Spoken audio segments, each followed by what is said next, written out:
नमस्कार मंडळी, जय शिवराय. आणि मी तुमचा लाडका प्रतू. आणि बरेच दिवस ब्लॉग आले नाही. याचं कारण असं आहे की मी बरेच दिवस आजारी होतो, त्यामुळे आले नाही. पण आता रेग्युलर ब्लॉग येते. सकाळी उठलो ना, घड्याळ बघा किती वाजलं होतं, 10. आणि त्याच्यात पण मला कॉलेजला जायचं होतं. पटकीन अंघोळ नाश्ता करून घेतला, मग निघालो कॉलेजला. या रस्त्याला जाताना दिसली टार्झन, बघा किती भारी होती. मग पोचलो कॉलेजमध्ये. आज काहीतरी कॉलेजमध्ये कार्यक्रम होता.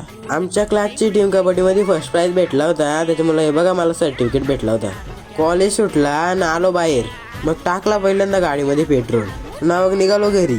आमच्या गावाचा बसला सप्ताह, मग आलो सप्त्याला ना. पहिल्यांदा घेतलं दर्शन. यो बाबा बघा कशी प्रार्थना करतो देवाकडे, काय पाहिजे ना काय नाही याला. तेवढ्यात होईने तर आला इकडे गिटार वाजवायला. त्याला बोललो गिटार नाही ती. मग लागली होती भूक, मग घेतला जेवून.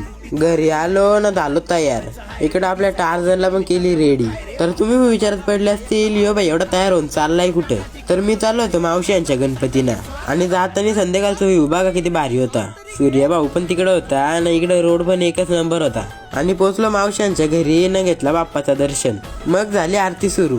इकडे हो बाई बघा, छोटा पॅकेट बाडा धमाका ना. इकडे हो बाई बघा, पोच सोडून गेली तिथं बसला होता ना. मी कॅमेरा ओपन केला तर लगेच बोटा करायला लागला. मग लागली होती भूक, मग घेतलं जेवण. जेवणात बघा पंचपाकवाने बनवले होते ना. या बाईचा बघा ना आजच नाही, सगळी जेवण उठली तरी अजून उठत नव्हता. इकडे गणपती ना, मावशांच्या इकडची मजाच वेगळी. बघा डान्स करतात. आणि आजचा ब्लॉग इथपर्यंतच. जय शिवराय.